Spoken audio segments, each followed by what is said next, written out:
کیونکہ مشورہ کرنے میں یہ صفت ہونا ضروری ہے، معاف کرنے والی۔ اگر معاف کرنے والی صفت نہیں ہے تو مشورہ بھی نہیں ہو سکتا۔ کیوں؟ کیونکہ اگر مثال کے طور پر میں نے مشورہ دیا اور اس میں غلطی نکلی تو کل ٹانگیں ٹوٹ جائیں گی میری۔ تو یہ حوصلہ ہونا کہ ہم مشورہ کر کے جب چلیں گے تو غلط صحیح ہونے کا امکان ہے۔ دوسروں کو معاف کرنے کا جذبہ ہونا چاہیے۔ دوسروں کو معاف کرنے والا جو جذبہ جس کے اندر ہوتا ہے اس کے ہاں بھی تکبر نہیں ہوتا۔ اس لیے یہ دونوں لازمی چیزیں ہیں۔ والذین استجابوا لربہم واقاموا الصلاۃ، جو اللہ کی بات پر لبیک کہتے ہیں اور نماز قائم کرتے ہیں۔ وامرہم شوری بینہم، ان کا معاملہ، ان کا نظام زندگی کس پر چلتا ہے؟ باہمی مشورے پر چلتا ہے۔ ان کا نظام زندگی، ان کی روزانہ کے معاملات، ان کے گھر در کے معاملات، ان کے دفتر کے معاملات، ان کے ملک کے معاملات، یہاں سے لے کر یعنی میرے گھر سے لے کر ملک تک، حکومت تک، ساری چیزیں اس میں شامل ہو جاتی ہیں۔ وَأَمْرُهُمْ شُورَى بَيْنَهُمْ، کیونکہ یہ جن صفات کے بیچ میں آیا ہے وہ صفات ریاست کی نہیں ہیں، بلکہ وہ ہمارے مجموعی طور پر تمام افراد کی ہیں۔ تو ہم تمام افراد مشورہ کرنے والے ہوتے ہیں۔ ہماری پاکستان کی ہسٹری کو دیکھ لیں کہ جو گھر میں مشورہ کرنے والے نہیں تھے وہ ریاست میں آگے کیسے مشورہ کریں گے؟ تو یہ ہمارا بنیادی وصف ہے۔ مومنین باہم مشورہ کرنے والے ہوتے ہیں۔ جن کا کنسرن ہوتا ہے، مثلا گھر میں میاں بیوی ہیں تو آپس میں مشورہ کریں۔ ماں باپ اکٹھے رہ رہے ہیں تو ماں باپ اور بچے آپس میں مشورہ کریں۔ تو یہ امرہم شوری بینہم، ان کا بنیادی وصف یہ ہے کہ وہ مشورہ کرنے والے ہوتے ہیں۔ وَمِمَّا رَزَقْنَاهُمْ يُنْفِقُونَ، اور جو ہم نے ان کو دیا ہے اس میں سے خرچ کرنے والے ہوتے ہیں۔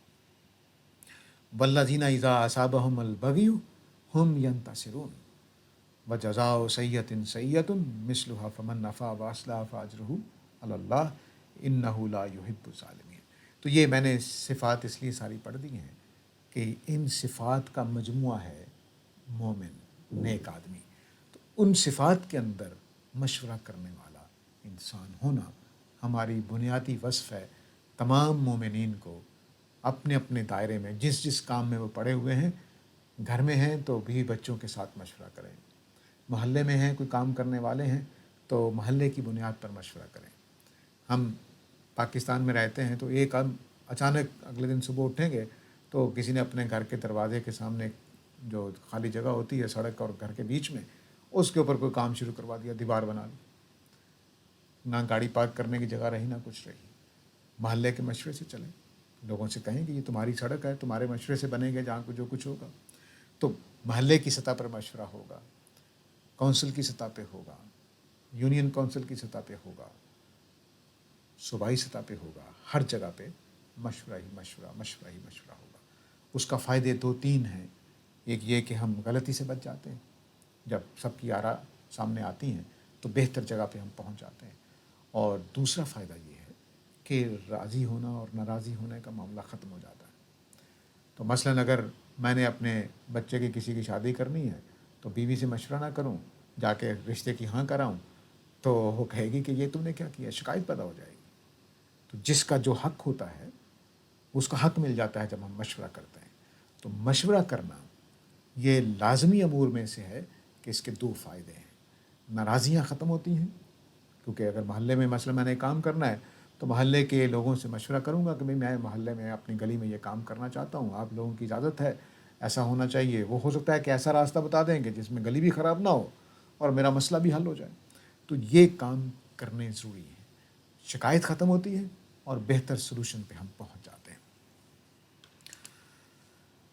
اللہ تعالیٰ نے اب یہ طلاق کا کیس ہے، طلاق کے کیس کے بعد اللہ تعالیٰ یہ بات ہدایت فرما رہے ہیں کہ تم اپنی طلاق یافتہ بیوی سے اگر اولاد ہو گئی ہے تو اس کو دودھ پلانے کا کیا معاملہ ہے۔ اس میں اللہ تعالیٰ نے یہ حکم فرمایا ہے کہ تم اپنے مشورے سے اور اپنی مرضی سے جو مرضی کر لو، کیسا ڈیسائیڈ کر لو، کس نے دودھ پلانا ہے، ماں نے ہی پلانا ہے، کسی اور نے پلانا ہے۔ اگر ماں نے پلانا ہے تو چونکہ اب وہ طلاق یافتہ ہو گئی ہے تو آپ کو خرچہ اٹھانا ہے، بچے کا بھی اور دودھ پلانے کا بھی۔ تو یہ سارا کچھ مشورے سے طے پائے گا۔ تو اللہ تعالیٰ، اس کا مطلب ہے کہ چھوٹی سی جگہ پر طلاق کا ایک کیس ہے، اس میں بھی کہہ رہے ہیں کہ مشورہ کرنا ہے۔ تو اس سے یہ اشارہ نکل رہا ہے کہ گھر در کے سارے معاملات مشورے سے ہوں گے۔ مشورہ کیا جائے گا، مشورے کے ساتھ ہی چیزیں سیٹل ہوتی ہیں، اختلافات ختم ہوتے ہیں، لڑائیاں جھگڑے ختم ہوتے ہیں، مسائل حل ہوتے ہیں۔ اور اس کو آج کل ہمارے ہاں مذاکرات کی اصطلاح بڑی چلتی ہے، تو مذاکرات کہہ لیں کہ آپس میں بیٹھ کے مذاکرہ کریں، آپس میں بیٹھ کے مسئلے کو ڈسکس کریں کہ یہ صورتحال ہے، اس کو کیسے نپٹنا ہے، اس کے ساتھ معاملہ کیسے کرنا ہے۔ اب یہاں یہ جو آیت ہے آل عمران کی، اس میں اس ہستی کو مشورہ کرنے کا کہا جا رہا ہے جس کو ہم اپنے اسلام کے پیغمبر محمد صلی اللہ علیہ وسلم کے نام سے جانتے ہیں۔ ان کو یہ حکم دیا جا رہا ہے کہ آپ نے مشورہ کرنا ہے۔ ایک نہایت سلیم الفطرت انسان، ذہین ترین انسان، قابل ترین انسان، خدا کی براہ راست رہنمائی والا انسان، اس کو یہ کہا جا رہا ہے کہ آپ نے مشورہ کرنا ہے۔ فَبِمَا رَحْمَةٍ مِّنَ اللَّهِ لِنْتَ لَهُمْ، اللہ کی رحمت کی وجہ سے تم ان کے لیے نرم ہو۔ وَلَوْ كُنْتَ فَظًّا غَلِيظَ الْقَلْبِ لَانفَضُّوا مِنْ حَوْلِكَ، اگر آپ سخت گیر، غصے والے، سخت دل والے ہوتے تو یہ چھٹ گئے ہوتے آپ کے چاروں طرف سے۔ فَاعْفُ عَنْهُمْ، ان کمزور اور منافق لوگوں کو معاف کرو۔ وَاسْتَغْفِرْ لَهُمْ، ان کے لیے استغفار کرو۔ وَشَاوِرْهُمْ فِي الْأَمْرِ، برے، اس وقت کے جو برے لوگ تھے صفوں میں شامل ہو گئے تھے، ان کے بارے میں کہا جا رہا ہے کہ شاورہم فی الامر، ان کو اپنے مشورے میں شریک کرو۔ فَإِذَا عَزَمْتَ، اور جب مشورے کے بعد فیصلہ ہو جائے، عزم ہو جائے، فَتَوَکَّلْ عَلَى اللَّہ، تو اللہ پہ بھروسہ کرو۔ یہ اللہ کی امان ہے مشورہ کرنے والوں کے لیے کہ مثال کے طور پر آپ کسی مسئلے میں مخالفین کے درمیان مشورہ ہو رہا ہے، مثلا اگر حکومتیں اس بات پہ عمل کریں تو اب دیکھیے کہ کتنی اپوزیشن کے ساتھ مشورہ کر کے بیٹھ جائیں، اور کبھی اپوزیشن کی بات مان کر دیکھ لیں، فیصلہ کر لیں کہ ٹھیک ہے جی اپوزیشن کی تجویز اچھی ہے، آئیے اس پہ عمل کرتے ہیں، تو اللہ تعالیٰ کہہ رہے ہیں فَإِذَا عَزَمْتَ فَتَوَکَّلْ عَلَى اللَّہ، پھر اللہ پہ بھروسہ کرو۔ ان اللہ یحب المتوکلین، اللہ تعالیٰ اس کے اوپر بھروسہ کرنے والوں کو، یعنی اپنے اوپر بھروسہ کرنے والوں کو پسند کرتا ہے۔ تو یہ پورا نقشہ انسانیت کا جو اللہ تعالیٰ دینا چاہتے ہیں وہ یہ ہے۔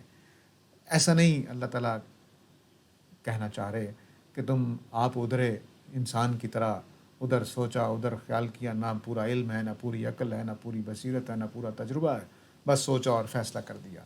تو یہ دور جاہلیت کا ذہن ہے۔ مسلمان کا ذہن مشورے کا ذہن ہے۔ اور میں اپنی زندگی میں یہ جانتا ہوں کہ میں نے دوسروں کی بات مان کے بڑی کامیابیاں حاصل کی ہیں بعض اوقات۔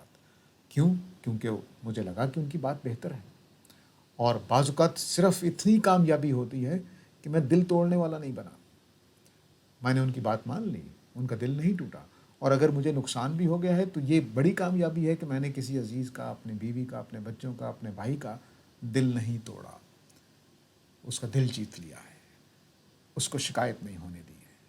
تو دنیا کا نقصان تو چھوٹی سی چیز ہے، آنا جانا ہے پیسے میں، اس کا کوئی اہمیت نہیں ہے، کچھ نہیں ہے۔ جب میں دل جوڑتا ہوں، جب میں کسی کا دل جیتتا ہوں، اور جب کسی کا دل رکھتا ہوں اور کسی کو غم نہیں پہنچاتا، اس کو تکلیف نہیں پہنچاتا، اس کو عزت اور اکرام دیتا ہوں، تو یہ میرے لیے خیر کثیر کا خزانہ بن جاتے ہیں۔ گھر والوں کے بارے میں چلتے چلتے یہ بات اہم ہے۔ قرآن مجید نے یہ جملہ بولا ہے کہ قیامت میں جب جنتی ہوں گے تو جنتیوں کی جو کلام وغیرہ وہاں ہوگا تو انہوں نے یہ کہا کہ انا کننا قبل فی اہلنا مشفقین، ہم اپنے بچوں کے بیچ میں جب رہتے تھے تو ہم مشفقین تھے۔ یہ اب رمضان ختم ہو رہا ہے، بہت ساری صفات اور بھی ہیں جو قرآن مجید میں زیر بحث آئی ہیں، لیکن میں نے زیادہ جو اپنے خیال میں اہم تھیں ان کو چنا اور آپ کے سامنے پیش کیا۔ تو اپنے گھر والوں کے بارے میں وہ مشفق ہیں، یعنی اندیشہ ناک ہوتے تھے۔ اب گھر والوں کے بارے میں اندیشہ ناک ہونا، ابھی جو میں بات کر رہا تھا کہ بعض اوقات بچوں کی بات سن لینا آخرت کے لیے ان کے لیے کامیابی کا باعث بن جاتا ہے۔ آپ بچوں کے بارے میں اندیشہ ناک ہیں کہ کہیں دوزخ میں نہ چلے جائیں، آپ بچوں کے بارے میں رہتے ہوئے اندیشہ ناک ہیں کہ میرے سے ایسا ظلم نہ ہو جائے کہ بچوں کے اوپر جو میرے لیے مصیبت بن جائے کل قیامت والے دن۔ تو بچوں کے بارے میں محتاط، ان کی آخرت کے بارے میں بھی اور اپنے بارے میں بھی، کہ میں ان میں رہتے ہوئے کوئی ایسا حرکت نہ کروں کہ جو ان کے اوپر ظلم قرار پائے اور کل قیامت والے دن میں پکڑا جاؤں۔ نبی کریم صلی اللہ علیہ وسلم نے فرمایا کہ آدمی کے اچھا ہونے کی سب سے بڑی دلیل یہ ہے کہ اس کے گھر والے اس کو اچھا سمجھتے ہوں. تو یہ اپنے گھر والوں میں اچھا انسان بن کر رہنا، ان کی عاقبت کے بارے میں اندیشہ ناک رہنا، اور ان میں اس طرح سے رہنا کہ خود اپنی عاقبت کے بارے میں اندیشہ ناک رہنا، یہ لازمی ہے انسان کے لیے. تو اس گھر میں رہتے ہوئے اگر آدمی مشورے کے بغیر چلے، بیٹے کی تمنا ہے، چیز آپ نے اس کے لیے لے کے آنی ہے لیکن اس سے مشورہ نہیں کیا ہے، چیز بیوی کے لیے لے کے آنی ہے، اس سے مشورہ نہیں کیا ہے، سب کا گھر اکٹھا ہے، سب نے وہاں رہنا ہے اور آپ گھر کے لیے چیز لے کر آ رہے ہیں اور ان سے مشورہ نہیں کیا ہے، یہ فی اہلنا مشفقین کے خلاف ہے.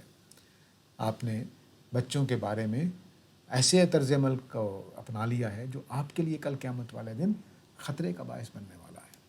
تو یہ صفات ہیں مشورہ پسند.